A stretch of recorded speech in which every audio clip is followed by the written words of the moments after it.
Có ông bố ở dưới quê lên thành phố thăm con cháu. Mấy đứa con thay nhau đưa bố đi nhà hàng, hưởng thụ hết tất cả các món ăn đặc sản ở thành phố. Ông bố rất vui vì sự hiếu thảo của các con và yên tâm chuẩn bị về quê mà không còn gì phải nuối tiếc nữa. Nhưng rồi ông vô tình nghe được hai đứa con trai đi đêm về nói chuyện với nhau. Thằng anh nói: "Hôm nay tao đen quá, vớ được con ca ve vừa già vừa khó ăn, mà sao con ca ve của mày ngon thế?"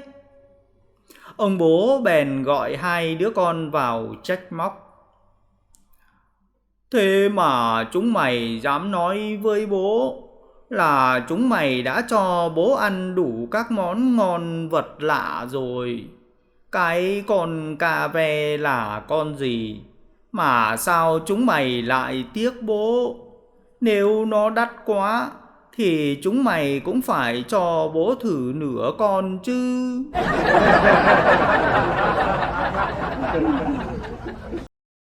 Ngày lễ tình nhân, vì còn FA nên Tí đi lang thang ngoài phố, đi qua cửa hàng bán hoa thì bị cô chủ cửa hàng gọi giật lại: "Này chàng trai, mua hoa tặng bạn gái này." Tí nghe thấy vậy mặt sáng lên, vui mừng hỏi lại: "Thật thế hả cô? Thế mua bao nhiêu hoa thì mới được tặng bạn gái ạ?"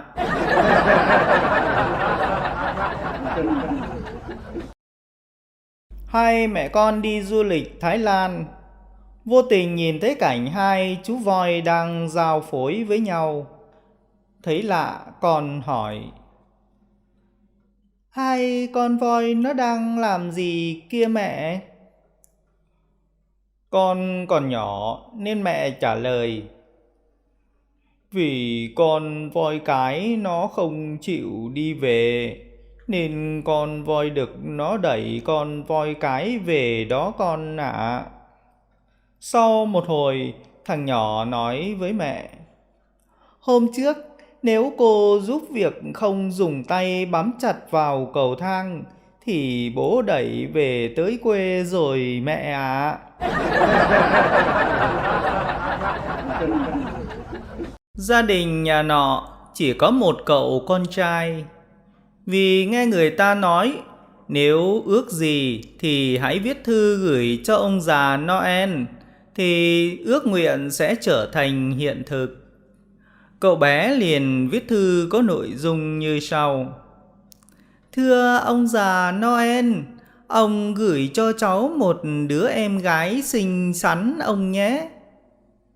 Vài ngày sau, cậu nhận được thư của ông già Noel trả lời: "Được thôi cháu ạ, nhưng trước hết cháu hãy gửi mẹ cháu đến cho ông nhé."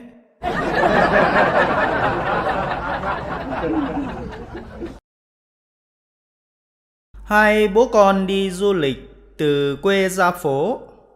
Hầu như tất cả những gì họ nhìn thấy đều khiến họ ngạc nhiên và thích thú. Đặc biệt là khi đến cầu thang máy, họ thấy có hai tấm vách màu sáng có thể tách rời nhau và lại khép khít như cũ. Cậu con trai hỏi bố: "Cái gì đây hả bố?"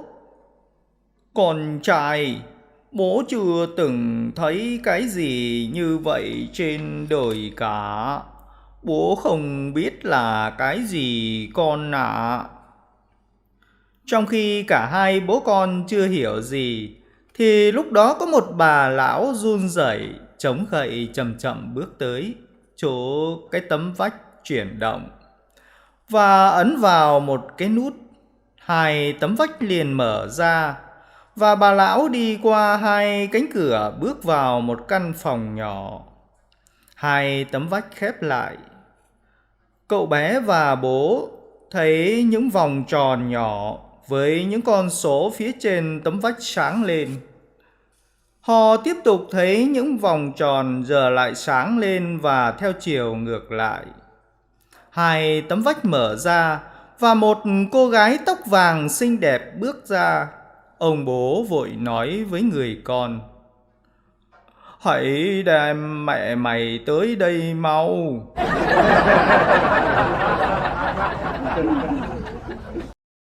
Vợ về đột xuất vì công ty bị mất điện. Đi nhẹ nhàng vô phòng ngủ, thấy trên giường lòi ra 4 cái chân. Điên tiết, vợ lấy ngay khúc gỗ đập tới tấp, đến khi hai tên ngủ say không còn phản ứng lại một lời, tưởng chúng đã chết. Hả hê cơn giận, xuống bếp kiếm ly rượu. Nhưng ôi hết hồn, thấy ông chồng đang ngồi đọc báo ở đó. Ông chồng ngó lên nhẹ nhàng nói: "Em mà, ông bà ngoại mới lên thăm vợ chồng mình, đi xe hơi mệt quá, anh nhường phòng cho hai ông bà nằm nghỉ. Em đã chào bố mẹ chưa?"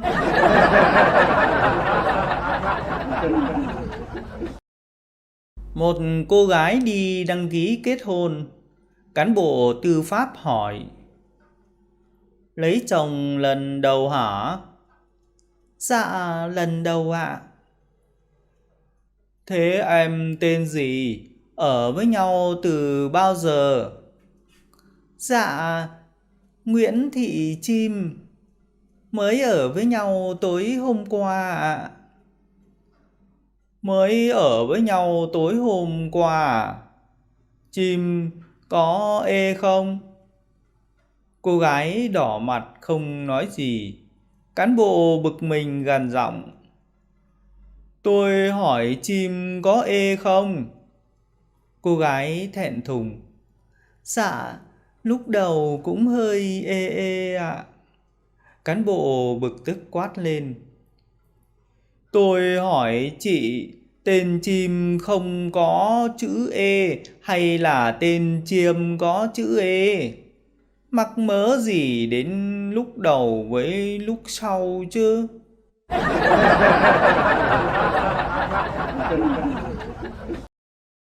Có 3 thằng ngoại tình, sau khi chết về gặp Diêm Vương. Diêm Vương quát: "Thằng nào ngoại tình với vợ của bạn, đứng qua bên trái. Còn thằng nào ngoại tình với bạn của vợ, đứng sang bên phải." Chỉ còn một thằng chỉ đứng giữa, không vào hàng nào.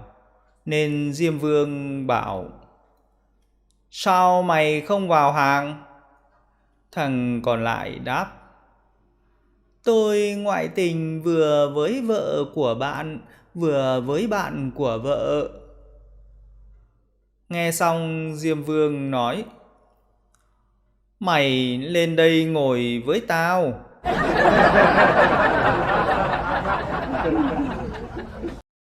Ba bà dắt 3 đứa con vào gặp một bác sĩ tâm lý. Bác sĩ hỏi bà thứ nhất: "Cháu bé tên gì vậy thưa bà?" "Dạ, cháu tên là Mỹ Kim ạ." Bác sĩ reo lên: "Vậy tôi nghĩ bà rất là ham tiền. Đầu óc bà lúc nào cũng lởn vởn đồng đô la, nên bà đặt tên cháu là bé Mỹ Kim." Quay sang bà thứ hai, bác sĩ hỏi: "Còn cháu tên gì vậy hả bà?" "Dạ, cháu tên là Đường ạ." Bác sĩ hớn hở: "Vậy tôi nghĩ chắc bà thèm ăn đồ ngọt.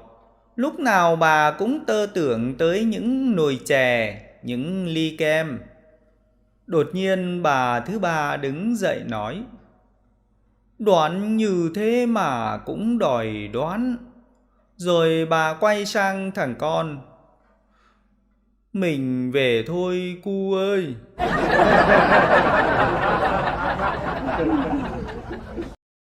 Một cụ bà vào cửa hàng ngay cổng chợ, mua một đôi giày loại bình dân cho cụ ông tập thể dục. Sau khi mua xong, cụ bảo cô bán hàng: Chỉ kiếm cho tôi cái hộp, bỏ nó vào, chứ tôi ôm thế này khó quá. Chủ tiệm giày sang hiệu thuốc bên cạnh xin một cái hộp, bỏ đôi giày vào và đưa cho cụ bà. Đây ạ, cụ đem về cho cụ ông nhé. Cụ bà cảm ơn rồi ôm cái hộp đó ra ngồi chờ xe buýt. Một đám sinh viên cùng ngồi chờ xe đọc được dòng chữ ngoài vỏ hộp. Bao cao su 1.000 cái. Tò mò một nữ sinh hỏi: cụ mang cái này về cho ai đấy ạ? Tôi mang về cho ông nhà tôi.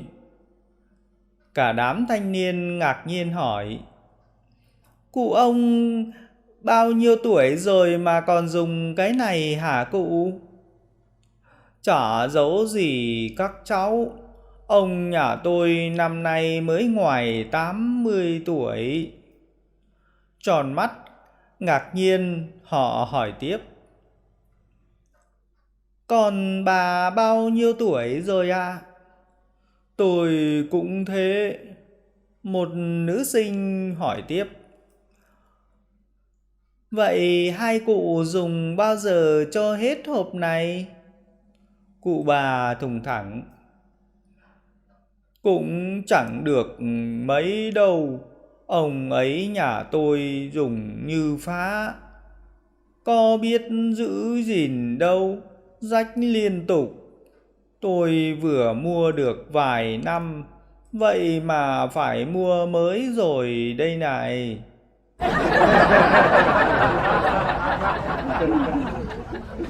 Có một ông quan nọ đi dạo phố, tình cờ gặp một cậu bé đánh giày. Sau một hồi hàn huyên, ông quan hỏi: nếu bây giờ có một túi tiền và một túi đạo đức, cháu nhặt túi nào? Dạ, cháu sẽ nhặt túi tiền ạ. Ông quan ra vẻ thất vọng. Nếu là tôi sẽ nhặt túi đạo đức. Cũng tùy ạ, cháu nghĩ ai thiếu gì thì nhặt thứ đấy ạ.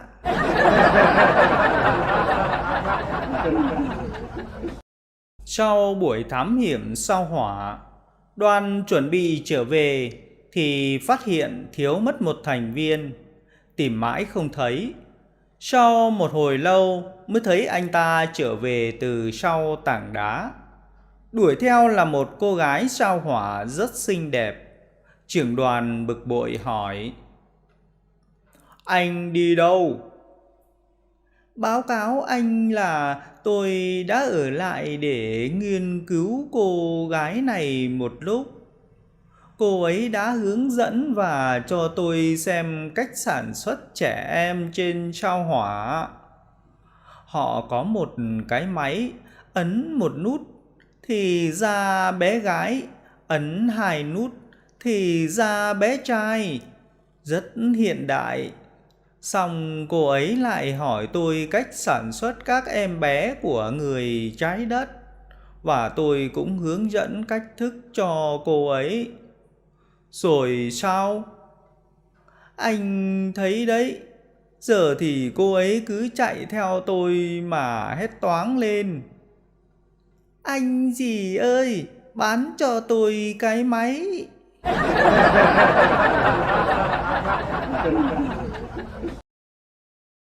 Nửa đêm, cô vợ quát anh chồng: anh tự xem lại mình xem nhé. Ghẻ lạnh vợ vừa vừa thôi chứ. Từ hồi cưới nhau tới giờ, anh tổng cộng yêu tôi chưa quá 10 lần. Anh có xứng đáng là người chồng không hả? Anh chồng lết hai đầu gối phều phào: 9 lần. Đúng là mới có 9 lần. Nhưng chúng ta mới cưới nhau chiều hôm qua mà em.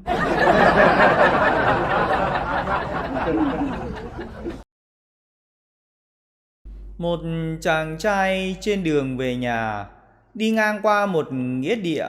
Bỗng anh ta nghe tiếng gõ lốc cốc từ trong nghĩa địa vang ra. Anh ta hoảng hốt, tưởng là có ma.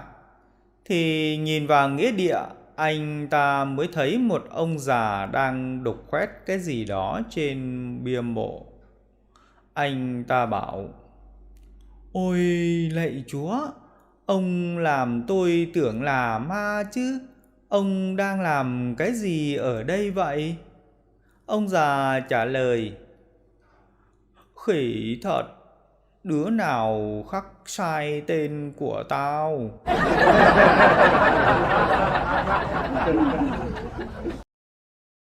Hai người tâm thần chở nhau trên một chiếc xe đạp. Tới đoạn lên dốc cầu, người ngồi sau phân công: "Mày ngồi trước cầm lái nhé, tao ngồi sau đạp cho nó có thế." Ngồi đạp hì hục sau một tiếng đồng hồ, người ngồi sau thở dốc nói: "Tao ngồi ở đằng sau, nãy giờ đạp chết mẹ luôn, mới lên được có nửa cầu à." Thằng ngồi trước lập tức trả lời: "Tao ngồi trước cầm lái cũng đâu có sướng gì, bóp thắng mệt thấy bà luôn."